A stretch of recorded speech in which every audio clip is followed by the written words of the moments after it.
জীবনের পরিবর্তনের একটা বড় সুযোগ। জীবনটা কাজে লাগান, হায়াতটা কাজে লাগান। যুবক ভাই তোমরাও বদলাও, মুরব্বী বাবা আপনারাও বদলান। পর্দার আড়ালের মা বোনদেরকেও ফেরাবার চেষ্টা করেন। সবাই গুনাহ থেকে ফিরতে চেষ্টা করেন। মাহে রমজানের যখন চাঁদ উঠে আল্লাহ নবী সাল্লাল্লাহু আলাইহি ওয়াসাল্লাম বলেন, ফেরেশতা ডেকে ডেকে বলে, ইয়া বাগিয়াল খাইরে আকবিল, হে নেক কাজের আগ্রহীরা এগিয়ে আসো। ইয়া বাগিয়াশ শাররি আকসির, হে মন্দ গুনাহের কাজের আগ্রহীরা এবার তো থামো। এটা রমজান। মদখোর এবার থামো, নেশাখোর এবার থামো, জুয়ারি এবার থামো, সুদখোর থামো না এবার। বেপরদা মা, এই মা অটোতে উঠো না, সিএনজিতে উঠো না, ওই বাজারে যাইও না মা, এটা রমজান। জুতা শাড়ি প্যান্ট গহনা অলংকার অন্য মাসে কিনো, এ মাসে যাইও না, এটা রমজান। এটা রমজান, থামো তো। যুবক ভাই মোবাইল টিপো না। আহা, ওই দেখেন পিছনে অনেক ছেলে কথা বলে। হায় অপদার্থ জিন্দিগি। কে বলবে, কাকে বলবে, কাকে ফিরাবে, কে ফিরাবে? একজনই কি আর সম্ভব? বাবাদের কোনো হাল ছেড়ে দিছে, মারা হাল ছেড়ে দিছে, অভিভাবকরা হাল ছেড়ে দিছে, সন্তানের পতন দেখতেছে, অধপতন। চুল চেহারা, আপন ঘরে ঘুমায়া, মা বাপ জীবিত, কোনোদিন এক ওয়াক্ত নামাজ পড়ে না, ফজরের নামাজ পড়ে না, সারা রাত মোবাইলে উলঙ্গ ছবি দেখে।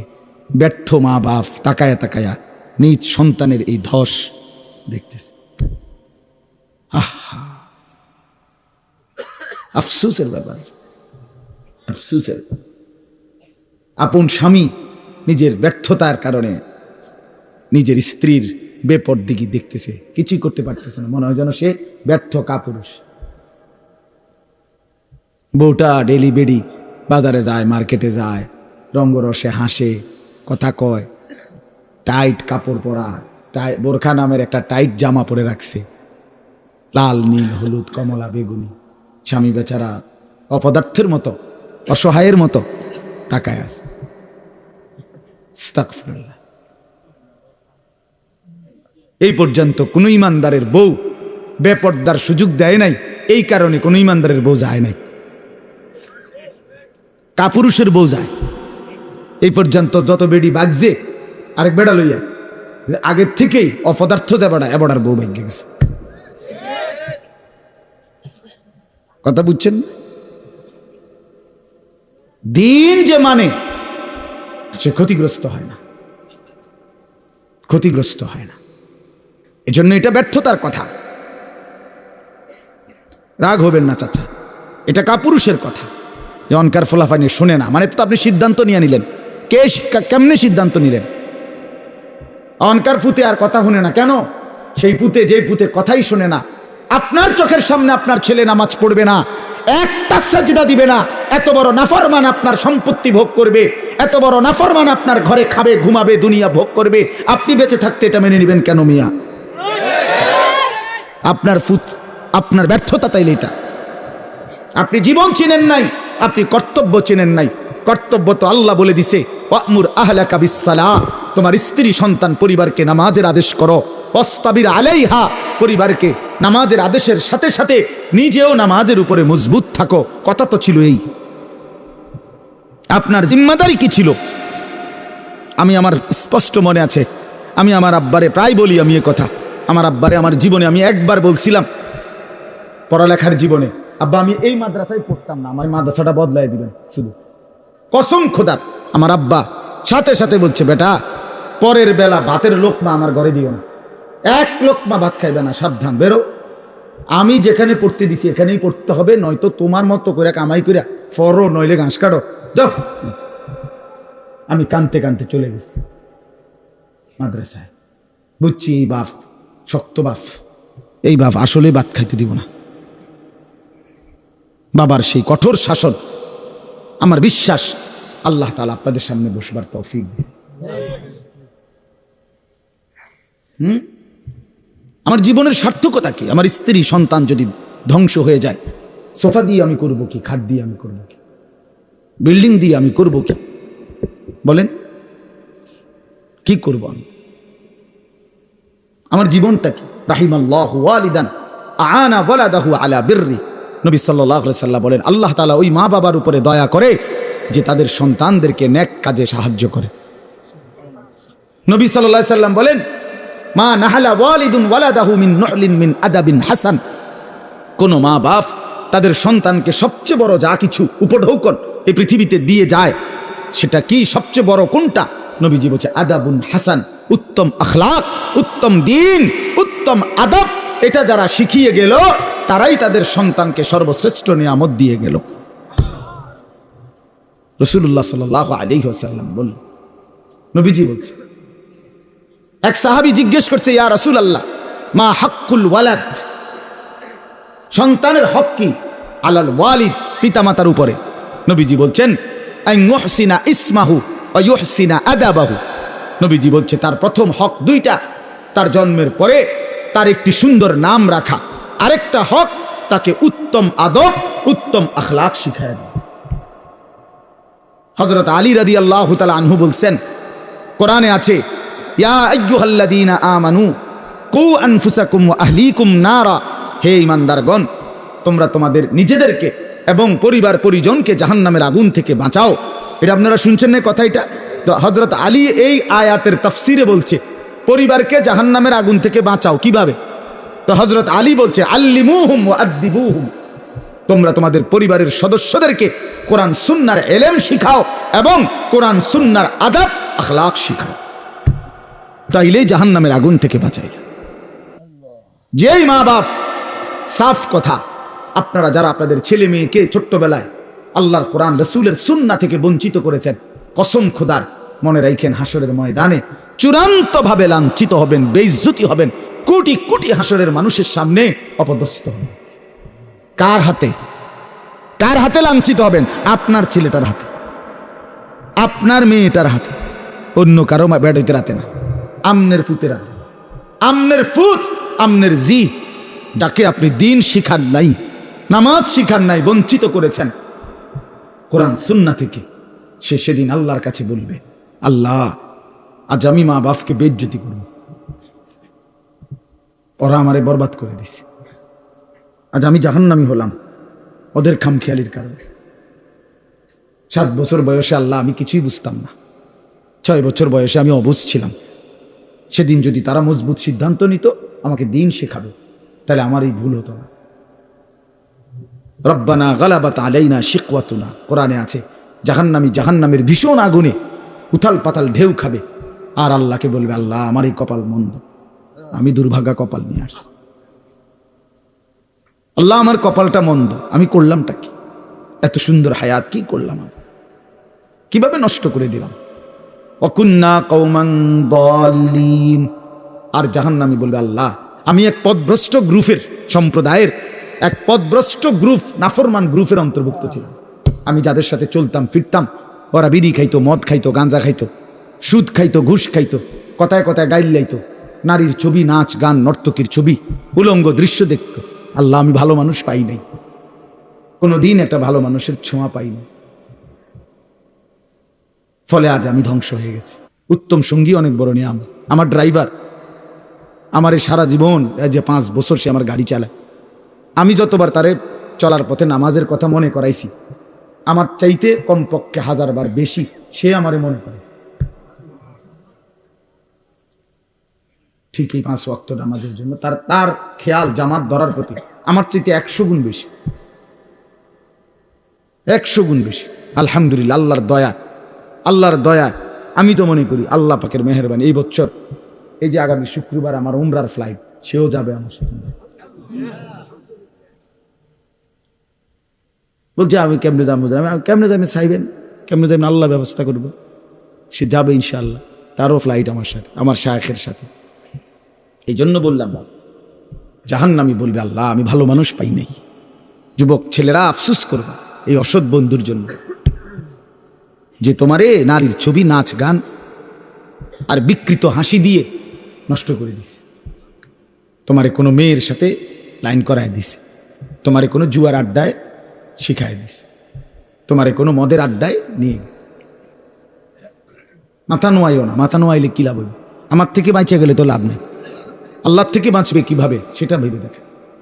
আমি তো এমনিই চলে যাব, একটু পরে আমি চলে যাব না, আপনারা আপনাদের পথে চলে যাবেন না, তো কে কার কাছে আটকায়? কিন্তু আল্লাহর কাছে।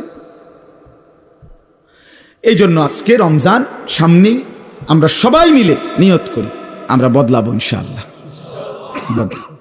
মান লাম ইয়াদা কাওলা যুর ওয়াল আমালা বিহি ফালাইসা লিল্লাহি হাজাতুন আন ইয়াদা তাআমাহু ওয়া শারাবাহু। নবী সাল্লাল্লাহু আলাইহি ওয়াসাল্লাম বলেন, যে ব্যক্তি রমজান পেল, রোজা রাখলো, অথচ মিথ্যা কথা, মিথ্যা আচরণ, অন্যায়, অশ্লীলতা, চুরি, ডাকাতি, গুনাহের আচরণ ছাড়তে পারলো না, রাসূল বলেন, হায় নাফরমান, তোমার এই খাদ্য আর পানীয় থেকে বিরত থাকার কোনো প্রয়োজন আল্লাহর কাছে নাই। আল্লাহ ভাতের অভাবে, পানির অভাবে তোমারে রোজা রাখতে বলে নাই, তোমারে জান্নাত দেওয়ার জন্য রোজা রাখতে বলছিল। তোমারে বলছে লাআল্লাকুম তাত্তাকুন, তোমারে বলছে আমি মুত্তাকি বানাবো বান্দা তোকে, তোর ঈমান আমি নিলাম বান্দা। ইয়া আইয়ুহাল্লাযীনা আমানু, হে ঈমানদারগণ, মানে হলো বান্দা আমি তোমার ঈমান নিলাম, এবার আমি তোমাকে তাকওয়া দেব, লাআল্লাকুম তাত্তাকুন। তাইলে মাঝখানে একটা মাস সময় নিলাম, ঈমান তোমার গ্রহণ করলাম, তাকওয়া তোমাকে দেব, ঈমান আর তাকওয়া হবে, তোমার ঠিকানা হবে সরাসরি জান্নাত। যে মুত্তাকি সে জান্নাত, যে মুত্তাকি সে কি? উইদ্দাত লিল মুত্তাকিন। আল্লাহ বলছে জান্নাত বানানোই হয়েছে মুত্তাকিদের জন্য। আল্লাহ বলে আমি একটা মাস সময় নিলাম, 30টা দিন বান্দা গুনাহ ছেড়ে দাও, আমার ইবাদতে ডুবে যাও, লেগে যাও, 30 দিনের মাথায় আমি তোমারে মুত্তাকি বানাবো, জান্নাতি বানাবো। ঈমান তোমার পাসপোর্ট, তাকওয়া তোমার ভিসা। পাসপোর্ট নিলাম রোজার আগে, ঈমান নিলাম, একটা মাস রোজার মাস, গুনাহ থেকে বাঁচবা, ইবাদতে লাগবা, 30 দিনের মাথায় আমি আল্লাহ ঈমানের পাসপোর্টে তাকওয়ার ভিসা লাগায় দেব, জান্নাতের ফ্লাইটে উঠায় দেব। ঈদের দিন ফ্লাইট। ফ্লাইট কোন দিন? ঈদের দিন ফ্লাইট। ঈদের দিন ফ্লাইট, 1 মাসে ফ্লাইট, 1 মাসে 31 দিন যাব না, হয় 30, নয় বার লাগলে 29, মাগার 31 লাগবে না। 31 রোদ হোক, বৃষ্টি হোক, শীত হোক, গরম হোক, ফ্লাইট কোন দিন? ঈদের দিন, জান্নাতের ফ্লাইট। হাদিসে আছে ঈদের দিন আল্লাহর নেয়ামত প্রাপ্ত জান্নাতি বান্দা, রোজাদার যখন আল্লাহর ইবাদত, ঈদের নামাজ পড়ে, তো ফেরেশতারা ডেকে বলে, যাও আল্লাহর বান্দা, খুশি খুশি যাও, কাদ গাফারাল্লাহু লাকুম, আল্লাহ তোমাকে পুরা মাফ করে দিছে, যাও খুশি খুশি। ফারজিউ রাশিদিনা ইলা রিহালিকুম, যার যার ঘরে খুশি খুশি দিলে সন্তুষ্ট চিত্তে ফিরে যাও, যাও রেডি হও জান্নাতের জন্য, প্রস্তুতি নাও। এজন্য ইনশাআল্লাহ রমজানকে কাজে লাগাবো, ঠিক আছে ইনশাআল্লাহ? বলেন ইনশাআল্লাহ। দেখেন আল্লাহ স্পষ্ট বলছে 5টা আয়াতে, কোরআনুল কারীমের সূরা বাকারার 183 নম্বর আয়াত থেকে 187, 5টি আয়াতে রোজার কথা, রমজানের কথা বিস্তারিত বলছে। বলে আল্লাহ লাস্ট বলছে, কাযালিকা ইউবায়্যিনুল্লাহু আয়াতিহি লিন-নাস। আল্লাহ বলে, বন্ধু আমি এভাবেই পরিষ্কার করে আমার বান্দাদের জন্য আমার আয়াত, আমার বিধান, আমার কথা স্পষ্ট করে বলে দিলাম, লাআল্লাহুম ইয়াত্তাকুন, যেন সকলেই মুত্তাকি হতে পারে, জান্নাতি হতে পারে। এটা হলো 187 নম্বর আয়াত। কথা শেষ করছে কথা আল্লাহ বলছে, আল্লাহ বলছে বান্দা আমি সবচেয়ে কমাইছি, সবচেয়ে সহজ করছি, সবচেয়ে ছোট করে আনছি রোজা, শুধু তোমাদের জন্য। আখিরি নবীর উম্মত তোমরা, আমার আখিরি বন্ধুর উম্মত, তোমাদের জন্য আমি সবচেয়ে সহজ করছি রোজা। রোজা পূর্ববর্তী জাতির, যারা পূর্ববর্তী জাতি, তাদের রোজার নিয়ম কানুন, রোজা ছিল সবার, কিন্তু নিয়ম কানুনের মধ্যে বিপরীত ছিল। বিশেষ করে আমাদের নবী সাল্লাল্লাহু আলাইহি সাল্লামের সাহাবায়ে কেরামের আমলে তাফসীর আছে স্পষ্ট, ওলামায়ে কেরাম জানে, যখন রোজা ফরজ হয়েছে, মজার কথা শুনেন, যখন রোজা শুরু হয়েছে সাহাবীদের জামানায়, তখন রোজা কেমনে রাখত? নিয়ম ছিল সন্ধ্যাবেলায় ইফতার করার পরে, ইফতার করে না সূর্য ডুবলে, তো এই সময় ইফতার করার পরে এই বাকি যে রাতটা, এই রাতে যতক্ষণ সজাগ থাকবে প্রথম, এতক্ষণই খানা দানা, স্ত্রী মিলন এগুলো করতে পারবে।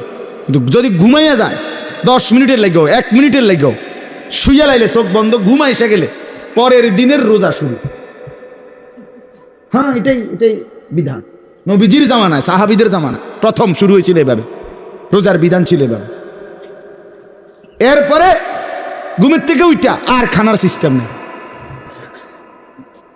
এক সাহাবি হযরত কাইস ইবনে সারমা আনসারি সাহাবি, উনি এরকম সারাদিন রোজা রাখছে, রাইখা সন্ধ্যাবেলা ইফতারের টাইমে ঘরে আসছে। স্ত্রীকে বলছে ইফতার কিছু আছে কি? স্ত্রী বলছে কিছুই নাই ঘরে, আপনি একটু অপেক্ষা করেন, বসেন, আমি পাশের বাড়ির থেকে কিছু খাবার বা কিছু নিয়ে আসি। স্ত্রী গেছে পাশের ঘরে, কিছুটা তাদের কাছ থেকে খাবার ধার নিয়ে ঘরে আসছে। আইসা দেখে ওনার স্বামী সারাদিন ক্লান্তিতে মেহনত করে আসছে, একটু কাইট হয়েছিল, ঘুমায় আসছে। এখন স্ত্রী তো ঘুম থেকে জাগায় বলতেছে ইন্নালিল্লাহ, আপনার তো রোজা শুরু হয়ে গেছে। বুঝা, হ্যাঁ, আমি আর কি করবো এখন, তার কিছুই খাইতে পারে না। তো আজকের সারাদিন উপাস, সারা রাত উপাস, পরের দিন দুপুরবেলা এই সাহাবি বেহুশ হয়ে গেছে, আর উঠতে পারতেছে না। কেন? লাগাতার এই কষ্ট। কথা বুঝছেন কিনা? এখান দিয়ে 12 24 ঘন্টা, আরো ওখান দিয়ে ধরেন আপনি 6-7 ঘন্টা, প্রায় 30-32 ঘন্টা পরে উনি কি হয়ে গেছে? বেহুশ হয়ে গেছে। নবী সাল্লাল্লাহু আলাইহি ওয়াসাল্লামের কাছে জানানো হয়েছে। আরেক সাহাবি রাত্রিবেলা ঘুম থেকে উঠে বেখেয়ালে ওনার স্ত্রীর সাথে মিলিত হয়েছে, তো ওনারও বড় ক্ষতি হইল, কারণ রোজা তো শুরু হয়ে গেছে। এই দুইজনের দুই বিষয়ের কারণে আল্লাহ তাআলা বলছেন, বন্ধু ঠিক আছে, চলেন আরো কমান, আপনাকে যে আমি ভালোবাসি। আল্লাহ বলছেন, বন্ধু আপনাকে যে খুব পছন্দ করি, আপনার উম্মত তো আপনাকে ভালোবাসলে আপনার সাথে যা কিছু সব কিছুকেই আমি ভালোবাসি। আপনার উম্মতকেও ভালোবাসি, আপনার গায়ের চাদরকে ভালোবাসি, আপনার গায়ের কম্বলকেও ভালোবাসি। কোরআনে আছে ইয়া আইয়ুহাল মুজাম্মিল ইয়া আইয়ুহাল মুদ্দাসসির। নবীজি কখনো চাদর গায়ে দিছেন, আল্লাহ বলছে হে চাদর পরা নবী। নবীজি কম্বল গায়ে দিছেন, তা আল্লাহ বলছে হে কম্বল পরা বন্ধু আমার। তার মানে কি? এটা কেমন মায়ের কথা? এই রুমালওয়ালা ভাই, আমরা বলি না এটা? আল্লাহ যেন বলছে, বন্ধু আপনার সাথে যা লাগে সব আমার কাছে প্রিয় হয়। চাদরও দামি, কম্বলও দামি। আয় হায়, যদি চাদর দামি হয়, কম্বলও দামি হয় নবীর সাথে, আপনি আমি লাগলে কি পরিমাণ দামি হব? তাহলে কেন দাড়ি কাটেন? দাড়ি কাটেন কেন বাপ? কাটেন, এটা অভদ্রতা, অসুন্দর। পৃথিবীর কোনো গবেষক, দার্শনিক, পণ্ডিত, বুদ্ধিজীবী, কাফের, মুশরিক, বেঈমান, ইহুদি, খ্রিস্টান, নাস্তিক, মুরতাদ, হিন্দু, বৌদ্ধ, পৃথিবীর কেউ, কোনো গবেষক, আমি চ্যালেঞ্জ করলাম, কোনো বুদ্ধিজীবী, কাফেরও আজ পর্যন্ত গবেষণা করে প্রমাণ করতে পারে নাই যে দাড়িওয়ালা চেহারার চাইতে শেবওয়ালা দাড়িবিহীন চেহারা সুন্দর, হ্যান্ডসাম। এটা কি যুক্তিতে, কি গবেষণাতে, কোন মেশিনে ধরা খাইছে? এটা কথা বুঝেন নাই আপনি কদ্দুর জানলে আমার কদ্দুর দেখাইয়েন, এরপরে প্রমাণ যদি করতে পারেন তো জেনে আমার বিচার করার দরকার, আমি হেনে যাবো বিচারের লেগে। দাড়িবিহীন চেহারার চাইতে দাড়িওয়ালা চেহারা লক্ষ কোটি গুণ বেশি সুন্দর, তুলনাই হয় না বেটা। এ তো কাপুরুষের চেহারা বেটা, যে নিজের দেহকে বিকৃত করে, নিজের শরীর চেহারাকে যে বিকৃত করে দেয়, তার হিম্মত কোথায়? সাহস কোথায়? তার পৌরুষ কোথায়? বীরত্ব কোথায়? নিজের চেহারাকে যে বিকৃত করে, নিজের চেহারা নিয়ে যে নিজে লজ্জিত, তো তার ইজ্জত দিব কে? তারই সম্মান দিবে কে? নিয়ে আল্লাহ আমাদেরকে মাফ করে দেন। তো আল্লাহ তাআলা বললেন, তো এই দুই সাহাবী, দুইটা ঘটনা ঘটলো। আল্লাহ তাআলা বললেন, বন্ধু চলেন সহজ করে দিই, আরো সহজ করে। কুলু ওয়াশরাবু, এই যে দেখেন, উহিল্লা লাকুম লাইলাতাস সিয়ামির রাফাসু ইলা নিসাইকুম। আল্লাহ বলে এখন থেকে বন্ধু আপনি আপনার উম্মতকে বলেন, প্রত্যেকটা ইমানদার পুরুষ রোজাদারের জন্য সন্ধ্যা সূর্যাস্তের পরে রাত সুবহে সাদিক পর্যন্ত পুরা রাত, এবার আর কোনো ঘুম যাক বা না যাক, কোনো নিষেধাজ্ঞা আর নাই। সে তার স্ত্রীর সাথে মিলিত হওয়া, স্ত্রীর সাথে থাকা তার জন্য পুরাপুরি বৈধ করা হলো। হুন্না লিবাসুন লাকুম ওয়া আনতুম লিবাসুল লাহুন্না। স্ত্রী তো স্বামীর পোশাক, স্বামী তো স্ত্রীর পোশাক। একজন আরেকজনের সাথে মিলে মিশে থাকবে, এটাই তো ইনসাফ, এটাই তো আল্লাহর চাওয়া। আহা, স্বামী যদি স্ত্রীর কাছে আপনার আকর্ষণীয় না হয়, স্ত্রী যদি স্বামীর কাছে আকর্ষণীয় না হয়, বেডিও যদি বাইরের বেড হইতে লাগে আগ্রহী, এবারও যদি বাইরের বেড হইতে লাগে আগ্রহী, তো এই দুই অপদার্থ কি এর স্বামী স্ত্রী ডিফেলাসটিকে না কি রে বেটা তুই বেটা তোমার বউ আছে ঘরে তুমি রং ছ মানুষের বেডির বেউ খুব কোথাকার তোমার তো রইদে টাঙ্গাই তুমি দরকার যে মহিলা তার স্বামী আছে সে পর পুরুষের প্রতি আসক্ত এখান থেকে মুরাদনগর যাবে একজোড়া জুতা কিন্তু এ বুড়ি রে সিন যে হরন দিতে আছে আধা ঘন্টা ধরে এবুড়ি রেডি হ্যাঁ রেডি আগো বাইরন না না রাখো না রেডি হইতেছে এবুড়ি রেডি হয় এই পাউডার ডলতে আসে ফেয়ার অ্যান্ড লাভলি ডলতে আসে মেকআপ ডলতে আসে আরে বোন আরে মা কারে দেখাইবা এই রঙ্গরসের যৌবন এই গহনা এই অলংকার এই প্রসাদনী কাকে দেখাইবা কাকে দেখাইবার জন্য 1 ঘন্টা ধরে সাজলা রাস্তার ওই লম্পট বখাটে যে তোমারে দেখে অবৈধ কল্পনা করে অশ্লীল কামনা করে সে অথচ নিজ স্বামী বেচারা যদি বলে কদ্দুর কাপড় সোপড় কদ্দুর বদলাইয়া সুন্দর করে পাউডার টাউডার বা কদ্দুর সুন্দর করে ভালো হইয়া থাকো স্বামীর সামনে আসো হ্যাঁ বেড়া কথা কয় দে বেড়া বাত রাইনতে রাইনতে জান শেষ কথা কইতে তো সুন্দর লাগে এই দিছে বেড়ার যায় জামাই 14 গোষ্ঠী উড়াই দিছে জামাইয়ের কপালে ভালো কাপড় ভালো প্রসাদনী কিছুই জোটে না জোটে রাস্তার বখাটের কপালে আস্তাগফিরুল্লাহ আস্তাগফিরুল্লাহ আস্তাগফিরুল্লাহ আল্লাহ আমাদেরকে মাফ করে দেন আল্লাহ বলেন এই জন্য কি চমৎকার কথা হুন্না লিবাসুল লাকুম ওয়া আনতুম লিবাসুল লাহুন আল্লাহ বলে স্ত্রীরা এ তো স্বামীর পোশাক স্বামী এ তো স্ত্রীর পোশাক মিলেমিশে একাকার সুবহানাল্লাহ এরপরে আল্লাহ বলেন আলিমাল্লাহু আন্নাকুম কুনতুম তাখতানুনা আনফুসাকুম ফাতাবা আলাইকুম ওয়া আফা আনকুম আমি জানি তোমাদের কেউ রাত গভীরে স্ত্রীর সাথে মেলামেশা করে ফেলেছো ভুল হয়ে গেছে ঠিক আছে আমি তওবা করো আমি মাফ করে দিলাম ফালআনা বাশিরুহুন্না ওয়াবতাগু মা কাতাবাল্লাহু লাকুম এখন আমি তোমাদের জন্য অনুমতি দিয়ে দিলাম এখন হালাল করে দিলাম বৈধ করে দিলাম তোমরা আমার সিদ্ধান্ত হুকুম তালাশ করো অর্থাৎ এখন তোমাদের জন্য অনুমতি দেওয়া হলো এরপরে আল্লাহ বলেন ওই আরেক সাহাবীর ঘটনা রয়েছে না ওই বড়া যে কি হয়ে গেছে তো আল্লাহ বলছে ওয়াকুলু ওয়াশরাবু এবং সাথে সাথে খাও পান করো হাত্তা ইয়াতাবায়্যানা লাকুমুল খাইতুল আবিয়াদু মিনাল খাইতিল আসওয়াদি মিনাল ফজর একেবারে সাদা সুতা কালো সুতা থেকে আলাদা করা পর্যন্ত খাও পান করো তার মানে রাত্রির কালো রেখা থেকে যখন সুবহে সাদিকের সাদা নতুন রেখা আসে দাগ আসে রেখা সাদা রেখা ওই পর্যন্ত খাইতে থাকো সুম্মা আতিম্মুস সিয়ামা ইলাল লাইল এবং এরপরে সন্ধ্যা পর্যন্ত সূর্যাস্ত পর্যন্ত ওই সুবহে সাদিক থেকে সন্ধ্যা পর্যন্ত রোজাটা পূর্ণ করো আল্লাহ বলেন ওয়ালা তুবাশিরুহুন্না ওয়া আনতুম আকিফুনা ফিল মাসাজিদ আর শুনো তবে যদি রমজানের শেষ দশকে ইতিকাফ করো আল্লাহর ঘরে তাইলে আর স্ত্রীর সাথে যে কোনো রকমের রাতে দিনে কোনো রকমের মেলামেশা আর নিষিদ্ধ করে দেওয়া হবে আল্লাহ বলে এতগুলো কথা যা বললাম তিলকা হুদুদুল্লাহ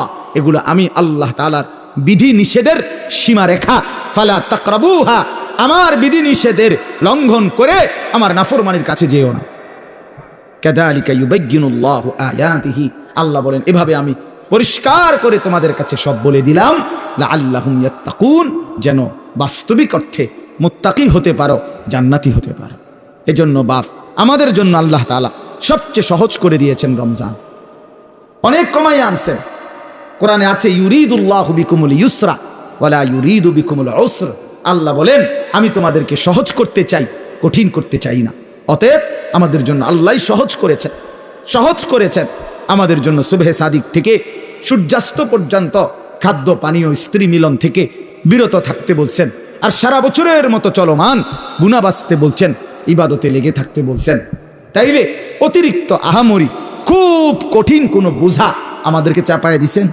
রমজান মানে কি 50 কেজি চালের বস্তা কান্দে লইয়া দাঁড়ায় থাকা রোজা মানে কি সিমেন্টের বস্তা একটা লইয়া খাড়ায় থাকুন নাকি তাইলে এখানে কঠিন কি এটুকু রোজা যদি আমরা পালন করতে না পারি এত বড় সুযোগ জান্নাতের দরজা খোলা জাহান্নামের দরজা বন্ধ রহমতের দুয়ার খোলা শয়তানকে শেকলে বন্ধি আল্লাহর নবী বলছে একটা নফল একটা ফরজের সমান একটা ফরজ 70টা ফরজের সমান শুরুটা রহমত মধ্যখানটা মাগফিরাত শেষটা নাজাত।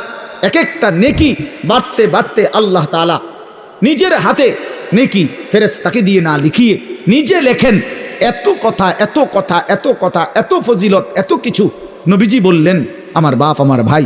এরপরেও যে ব্যক্তি রমজানের কদর করলো না, তার উপরে আল্লাহর লানত, ফেরেশতার লানত, মুহাম্মদুর রাসূলুল্লাহর লানত। তোর রূপে খোদার গজব পড়ুক, তোর রূপে খোদার লানত পড়ুক। হ্যাঁ, এটা আমি বলিনি, এটা জিব্রাইল বলে গেছে নবীকে। কি জিব্রাইল বলছে নবীজির কাছে রমজানের লাস্টে আইয়া বলছে, নবী এত বড় রমজান, আপনার এত কাকুতি মিনতি, আপনার এতগুলো ফজিলতের কথা শোনার পরেও আপনার যেই নাফরমান উম্মত রমজানকে কদর করলো না, তার উপরে আল্লাহর লানত, আমি জিব্রাইলের লানত, ফেরেশতার লানত। নবী বলছে আমিন।